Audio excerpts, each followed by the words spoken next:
श्रीमद् भागवत अंतर्गत गजेंद्र कृत भगवान का स्तवन गजेंद्र मोक्ष। श्री सुखदेव जी कहते हैं, बुद्धि के द्वारा पिछले अध्याय में वर्णित रीति सहित निश्चय करके तथा मन को हृदय देश में स्थिर करके वह गजराज अपने पूर्व जन्म की सीख कर कंठस्थ किए हुए सर्वश्रेष्ठ एवं बारंबार दोहराने योग्य निम्नलिखित स्तोत्र का मन ही मन पाठ करने लगा। जिनके प्रवेश करने पर ये जड़ शरीर और मन आदि भी चेतन बन जाते हैं। ओम शब्द के द्वारा लक्षित तथा संपूर्ण शरीरों में प्रकृति एवं पुरुष रूप से प्रविष्ट हुए उन सर्वसमर्थ परमेश्वर को हम मन ही मन नमन करते हैं।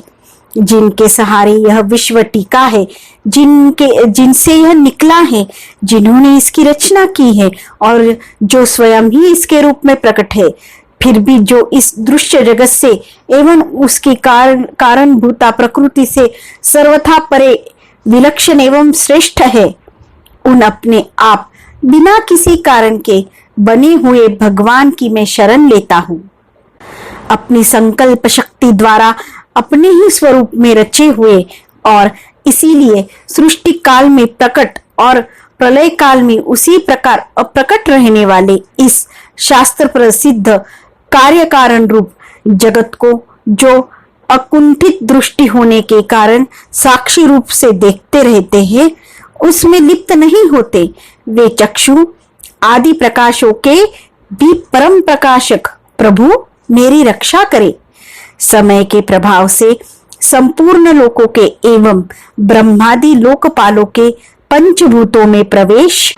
कर जाने पर तथा पंचभूतों से लेकर महतत्व पर्यंत संपूर्ण कारणों के उनकी परम कारण रूपा प्रकृति में लीन हो जाने पर उस समय दुर्ज्ञ तथा अपार अंधकार रूप प्रकृति ही बच रही थी। उस अंधकार के परे अपने परम धाम में जो सर्वव्यापक भगवान सब और प्रकाशित रहते हैं, वे प्रभु मेरी रक्षा करें।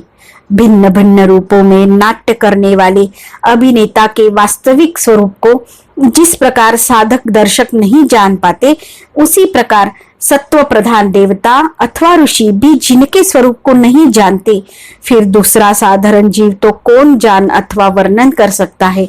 वे दुर्गम चरित्र वाले प्रभु मेरी रक्षा करे।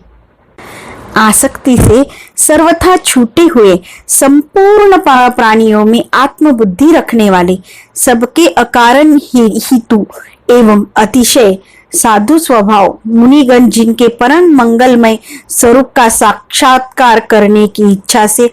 वन में रहकर अखंड ब्रह्मचर्य आदि अलौकिक व्रतों का पालन करते हैं, वे प्रभु ही मेरी गति है। जिनका हमारी तरह कर्मवश न होते जन्म होता है और न जिनके द्वारा अहंकार प्रेरित कर्म ही होते हैं, जिनके निर्गुण स्वरूप का न तो कोई नाम है न रूप है, फिर भी जो समयानुसार जगत की सृष्टि एवं प्रलय संहार के लिए स्वेच्छा से जन्म आदि को स्वीकार करते हैं, उन अनंत शक्ति संपन्न पर ब्रह्म परमेश्वर को नमस्कार है। उन प्राकृत आकार रहित एवं अनेकों आकार वाले अद्भुत कर्मा भगवान को बारंबार नमस्कार है। स्वयं प्रकाश एवं सबके साक्षी परमात्मा को नमस्कार है। उन प्रभु को जो मन वाणी एवं चित्त वृत्तियों से भी सर्वथा परे है, बारंबार नमस्कार है। विवेकी पुरुष द्वारा सत्वगुण विशिष्ट निवृत्ति धर्म के आचरण से प्राप्त होने योग्य मोक्ष सुख के देने वाले तथा मोक्ष सुख की अनुभूति रूप प्रभु को नमस्कार है। सत्वगुण को स्वीकार करके शांत, रजोगुण को स्वीकार करके घोर एवं तमोगुण को स्वीकार करके मूढ़ से प्रतीत होने वाले भेद रहित अतएव सदा समभाव से स्थित ज्ञान गण प्रभु को नमस्कार है। शरीर इंद्रिय आदि के समुदाय रूप संपूर्ण पिंडों के ज्ञाता सबके स्वामी एवं साक्षी रूप आपको नमस्कार है। सबके अंतर्यामी प्रकृति के भी परम कारण किंतु स्वयं कारण रहित प्रभु को नमस्कार है। संपूर्ण इंद्रियों एवं उनके विषयों के ज्ञाता, समस्त प्रतीतियों के कारण रूप, संपूर्ण जड़ प्रपंच एवं सबकी मूलभूता अविद्या के द्वारा सूचित होने वाले तथा संपूर्ण विषयों में अविद्या रूप से भासने वाले आपको नमस्कार है। सबके कारण किंतु स्वयं कारण रहित तथा कारण होने पर भी परिणाम रहित होने के कारण अन्य कारणों से विलक्षण कारण आपको बारंबार नमस्कार है। संपूर्ण वेदों एवं शास्त्रों के परम तात्पर्य मोक्ष रूप एवं श्रेष्ठ पुरुषों की परम गति भगवान को नमस्कार है। जो त्रिगुण रूप काष्ठों में छिपे हुए ज्ञानमय अग्नि है, उन उक्त गुणों में हलचल होने पर जिन के मन में सृष्टि रचना की बाह्य वृत्ति जागृत हो जाती है तथा आत्म तत्व की भावना के द्वारा विधि निषेध रूप शास्त्र से ऊपर उठे हुए ज्ञानी महात्माओं में जो स्वयं प्रकाशित रहते हैं, उन प्रभु को मैं नमस्कार करता हूँ। मुझ जैसे शरणागत पशु तुल्य अविद्याग्रस्त जीव की अविद्या रूप फांसी को सदा के लिए पूर्ण रूप से काट देने वाले,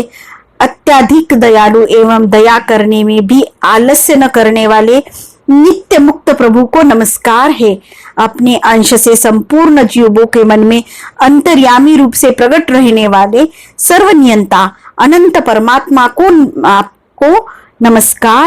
शरीर, पुत्र, मित्र, घर, संपत्ति एवं कुटुंबियों में आसक्त लोगों के द्वारा कठिनता से प्राप्त होने वाले तथा मुक्त पुरुषों के द्वारा अपने हृदय में निरंतर चिंतित ज्ञान स्वरूप सर्वसमर्थ भगवान को नमस्कार है। जिन्हें धर्म, अभिलक्षित भोग, धन एवं मोक्ष की कामना से भजने वाले लोग अपनी मनचाही गति पा लेते हैं, अपितु जो उन्हें अन्य प्रकार के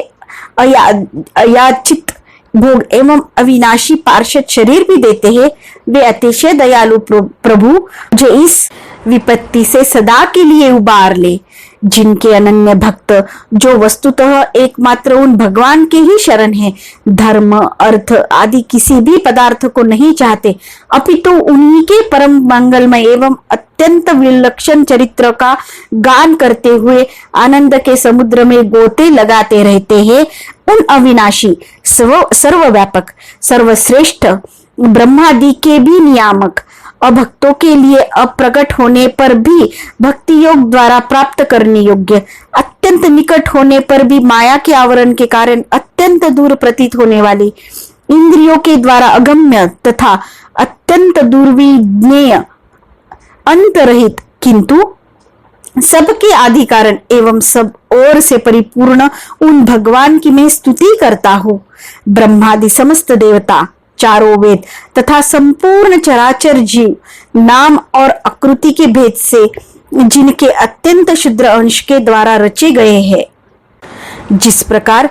प्रज्वलित अग्नि के लपेटे तथा सूर्य से किरणें बारंबार निकलती है और पुनः अपने कारण में लीन हो जाती है, उसी प्रकार बुद्धि, मन, इंद्रिया और नाना योनियों के शरीर, यह गुणमय प्रपंच जिन स्व प्रकाश परमात्मा से प्रकट होता है और पुनः उन्हीं में लीन हो जाता है,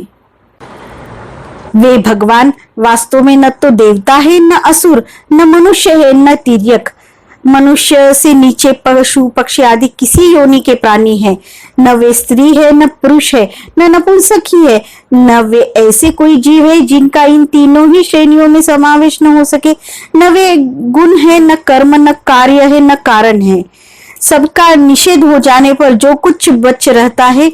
वही उनका स्वरूप है और वे ही सब कुछ है। ऐसे भगवान मेरे उद्धार के लिए आविर्भूत हो। मैं इस ग्रह के चंगुल से छूटकर जीवित रहना नहीं चाहता, क्योंकि भीतर और बाहर सब ओर से अज्ञान के द्वारा ढके हुए इस हाथी के शरीर से मुझे क्या लेना है। मैं तो आत्मा के प्रकाश को ढक देने वाले उस अज्ञान की निवृत्ति चाहता हूँ, जिसका कालक्रम से अपने आप नाश नहीं होता, अपितु भगवान की दया से अथवा ज्ञान के उदय से होता है। इस प्रकार मोक्ष का अभिलाषी मैं, विश्व के रचयिता, स्वयं विश्व के रूप में प्रकट तथा विश्व से सर्वथा परे, विश्व को खिलौना बनाकर खेलने वाले, विश्व में आत्मा रूप से व्याप्त, अजन्मा, सर्वव्यापक एवं प्राप्तव्य वस्तुओं में सर्वश्रेष्ठ श्री भगवान को केवल प्रणाम ही करता हूँ, उनकी शरण में हूँ। जिन्होंने भगवत भक्ति रूप योग के द्वारा कर्मों को जला डाला है, वे योगी लोग उसी योग के द्वारा शुद्ध किए हुए अपने हृदय में जिन्हें प्रकट हुआ देखते हैं, उन योगेश्वर भगवान को मैं नमस्कार करता हूँ। जिनकी त्रिगुणात्मक सत्व रज तम रूप शक्तियों का राग रूप वेग असह्य है, जो संपूर्ण इंद्रियों के विषय रूप में प्रतीत हो रहे हैं, तथापि जिनकी इंद्रिया विषयों में ही रची पची रहती है, ऐसे लोगों को जिनका मार्ग भी मिलना असंभव है, उन शरणागत रक्षक एवं अपार शक्तिशाली आपको बारंबार नमस्कार है। जिनकी अविद्या नामक शक्ति के कार्य रूप अहंकार से ढके हुए अपने स्वरूप को यह जीव जान नहीं पाता, उन अपार महिमा वाले भगवान की मैं शरण आया हूँ। श्री शुकदेव जी कहते हैं, जिसने पूर्वोक्त प्रकार से भगवान के भेद रहित निराकार स्वरूप का वर्णन किया था, उस गजराज के समीप जब ब्रह्मा आदि कोई भी देवता नहीं आए, जो भिन्न भिन्न प्रकार के विशिष्ट विग्रहों को ही अपना स्वरूप मानते हैं, तब साक्षात श्री हरि, जो सबके आत्मा होने के कारण सर्वदेव स्वरूप है, वहां प्रकट हो गए। उपयुक्त गजराज को उस प्रकार दुखी देखकर तथा उसके द्वारा पड़ी हुई स्तुति को सुनकर सुदर्शन चक्रधारी जगदाधार भगवान इच्छानुरूप वेग वाले गरुड़ जी की पीठ पर सवार हो स्तवन करते हुए देवताओं के साथ तत्काल उस स्थान पर पहुंच गए जहां वह हाथी था। सरोवर के भीतर महाबली ग्रह के द्वारा पकड़े जाकर दुखी हुए उस हाथी ने आकाश में गरुड़ की पीठ पर चक्र को उठाए हुए भगवान श्री हरि को देखकर अपनी सूंड को, जिसमें उसने पूजा के लिए कमल का एक फूल ले रखा था, ऊपर उठाया और बड़ी ही कठिनता से सर्व पूज्य भगवान नारायण आपको प्रणाम है, यह वाक्य कहा। उसे पीड़ित देखकर अजलमा श्रीहरि एकाएक गरुड़ को छोड़कर नीचे झील पर उतर आए। वे दया से प्रेरित हो ग्रास सहित उस गजराज को तत्काल झील से बाहर निकाल लाए और देवताओं के देखते देखते चक्र से उस ग्राह का मुंह चीरकर उसके चुंगल से हाथी को उबार लाया। इति श्री गजेंद्र मोक्ष स्तोत्र संपूर्णम। तत्सत् श्री हरि समर्पयामि।